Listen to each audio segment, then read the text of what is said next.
this year I want my fitness goals to not be so much about speed or endurance, but in overall totality, if that makes any sense. So in other words, last year I was still getting my fitness back. I was trying to do my fastest 1K, fastest 1 mile, fastest 2 miles, fastest 5K, and all that kind of stuff. And every time I got close to, or I beat my fastest time, I would always end up being a bit more injured or a bit more broken from it, or I feel my muscles are really starting to twinge and all that kind of stuff. So this year, I've decided to mix up the game to again not try and get I need to get my longest run ever or anything like that, but through repetition, through consistency, that's what I was looking for. Try and get the most I've ever done in a year. So simple goal. For some of you, this will be a piece of cake. You probably do this before the end of March. Is to do 1,000 kilometers of running. I've got a friend who is a Brit Mit Fit instructor. He's already done that pretty much. Maybe not. He's probably done about 500 kilometers of running, and but his life and job is like a 5 kilometer run to the park to train people in the park for 2 hours to then go for a run around the mountains afterwards. So that's on a different scale. As a 37-year-old parent of 2 kids, a job that requires me sitting and driving all day, I'm trying to squeeze in my runs when I can. And I know some people can do it. Some people are just built runners. They can just run, and they don't feel fine. I go for a 10K run, and I'm in need of some recovery afterwards. But the point is, the recovery I need is because I'm also trying. The second part of my goal this year is to do a double Everest.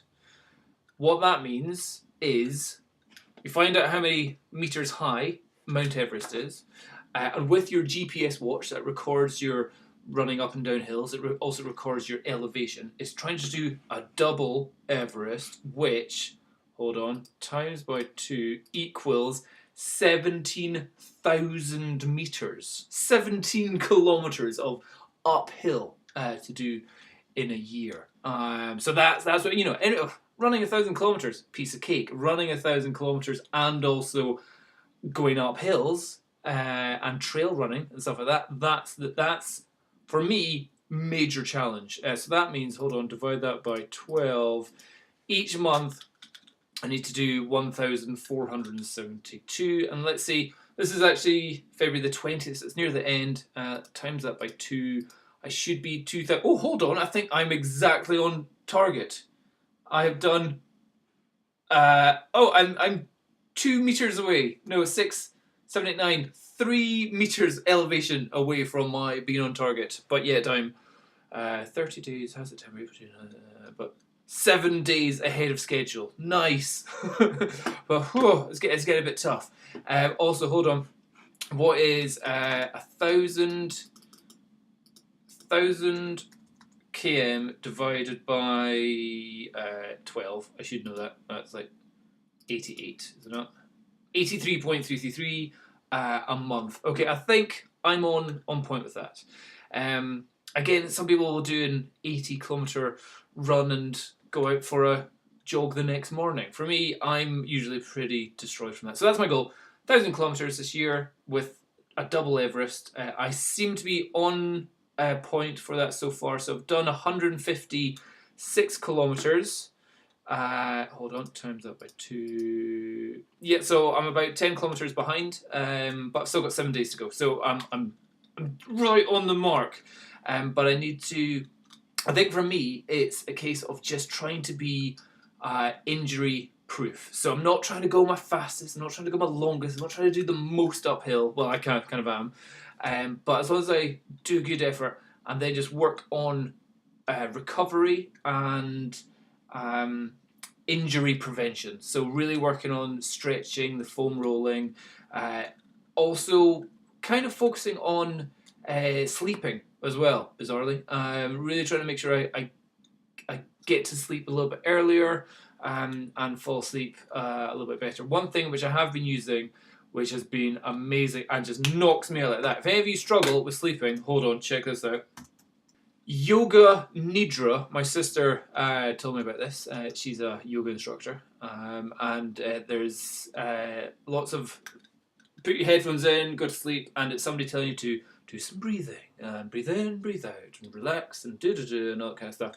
And this one, which I listen to almost every night, if not every second night, by Lizzie Hill. Those 1.6 million views, I'm adding to that. I'm definitely adding to that. 20-minute guided meditation. Not a single time have I ever got to the end of any of her videos. Sometimes I don't even get past her intro, and it's just like, I'm asleep. It's absolutely brilliant. It's just that, take a deep breath in and let it go. Deep breath in, let it go. Now focus on your thumb and your finger and your next finger and your next finger. And just how relaxing and smooth it is, I'm just like, boom, I'm out. So if you ever struggle to fall asleep, I would recommend, there's one which is talking about being in water. Imagine you're in soft, warm water. I was just like, oh, I don't like this. I don't want to be in water. I'm in bed. I'm trying to fall asleep. I don't want to have yoga meditation about being in water. I might either wet the bed or feel like I'm drowning. No. So this one was literally just like, lie down on the ground. It was like that. So that's my goal this year for running. However, because I'm so hardcore, I thought, why not big it up a bit more? Hold on. So if we can look at my current like my all-time I've done throughout my whole time of being on Strava, which was all last year, only 852 kilometers. I think I only did about 600 kilometers last year. So for me to get 1,000 kilometers in 1 year, that's going to be more than what I've ever done on Strava. So that's going to be quite impressive. And I've got to keep around about the 20 kilometers per week distance and all that. Anyway, the next bit I'm starting to say is also I thought let's push the boundary, because I got into cycling last year. Bought myself a road bike. Done some road cycling. Found out, really love it. Found out it's like the modern, or it's the adult version of an extreme sport, which is acceptable. It's oh, you go base jumping. Oh, that's for idiots. Oh, you go skydiving. What, are you crazy? Oh, you go cycling on the road. That's fine. No, cycling on the road is absolutely death-defying sometimes, especially if you're on road where there's other cars and lorries and trucks and buses going past you. It's a nail-biting experience, and you can be going so fast, and yet all you're thinking about is your wheel braking as you go over a pothole, and then you're unconscious. I've knocked myself out one time last year. I went right over my handlebars and just woke up on the ground going, ah, because I hit a curb. Brilliant, love it. So got into cycling, got myself a bike, might get myself a new bike this year as well. Thinking about spending around about the £2,000 region of that. So I thought, hold on, what's my cycling stats? Cycling, not done quite so much. I thought, how about I do 2,000 kilometers cycling? Again, some people, that's a piece of cake. But also at the same time, also do a double Everest on the cycling. It's been winter time and I'm not a hero, so I haven't been going out cycling. I've only done 2 or 3 cycles. In fact, average of the last 4 weeks is 1 cycle each week. So I'm massively behind. I need to be doing 40 kilometers a week on the bike, which in the summertime, piece of cake, I would do that in a day. And also doing the double Everest, so that's 1,400 something meters elevation. Again, not too much of a challenge, but when you combine the running and the cycling together, that, I think, for me, is a major challenge. And also all the people that I follow on Strava that I look at and go, wow, they got an amazing time, or wow, they got a KOM, or wow, they got a running personal best kind of thing. It seems like everyone is a runner or a cyclist. I would say barely 5% of people on Strava, that certainly from what I've seen, are mix the two. It's either all one or all the other. Anybody that's half and half, I don't think that's barely 5% of Strava. I wonder if there's like some stats out there somewhere that can tell you Strava stats, what the kind of average people are on all that kind of stuff. So again, it's trying to make sure that I don't overload my quads from running up hills. No, my glutes from running up hills, and when cycling, not overloading my quads and giving me knee problems on the bike from long distances.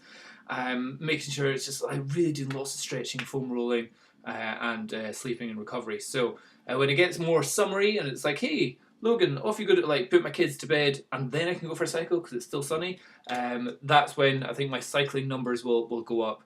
But just now, wintertime, it's easy to go out for a run, but it's tough to. And then on top of that, I've also taken up rock climbing, and I've started going back to the gym. And doing some like weightlifting on that. This is an interesting thing. So I've only done the gym about 3 or 4 times now. 4 times. Doing some weightlifting. And when I go there, I used to be mad into my weightlifting. I know all the routines and the reps and sets and weights and percentages and the range of motions and the time under tensions and all that kind of stuff. There is a bit of a shock to the body. So no matter how much running you do or how much cycling you do, whenever you're doing a front squat, just stick it a couple kilograms on there. You're like, 40, 50 kilograms. Whew, that's really working all my muscles in a way that it doesn't work on the bike or when I'm running up a hill. And this is pretty heavy. It was a good shock to the body. However, what was I going to say? The interesting thing is, it's felt good. Like I've been doing a lot more kind of upper body because then cycling and running, you don't really use your upper body that much. So it's like getting on the bench, getting up to like 90, 100 kilogram bench presses, and dumbbell flies, dumbbell presses, doing 34 kilogram dumbbells on each side for a bunch of reps. It felt good, and weirdly, going for a run the next day when triceps are sore, biceps are sore, chest is sore, upper back sore, or maybe not sore is not the right word, but still feeling pumped. There was a feeling of, instead of feeling, I feel so heavy, it felt like I'm running with more mass and I felt more powerful.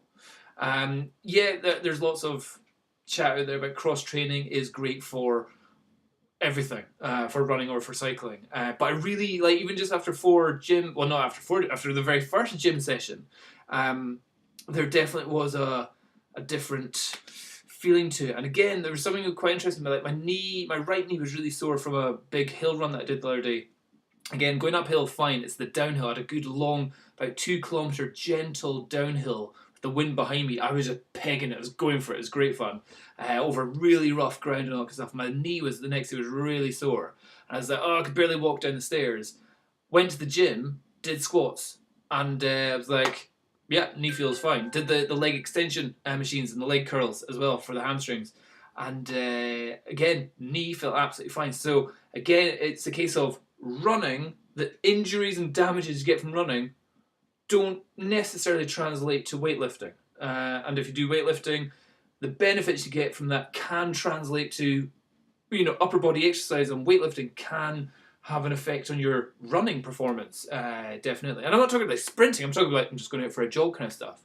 I've definitely felt faster, quicker on my the other thing, I felt quick on my feet. My cadence over the last few runs has been a good 5 or 10 steps a minute faster in trainers. I'm running with a cadence of around about 170, 175 in trainers, which normally I would only do when I was in my Vibram 5 fingers.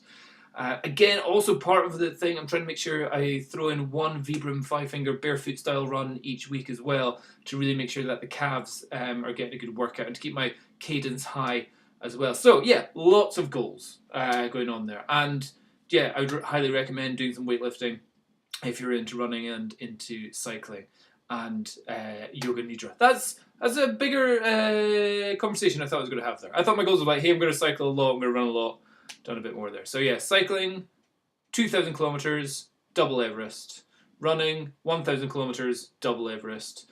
And also incorporating rock climbing and weightlifting, and not being too injured throughout all that time. So yeah, that's my goals for 2019, and so far I'm still on target, a wee bit behind on the cycling.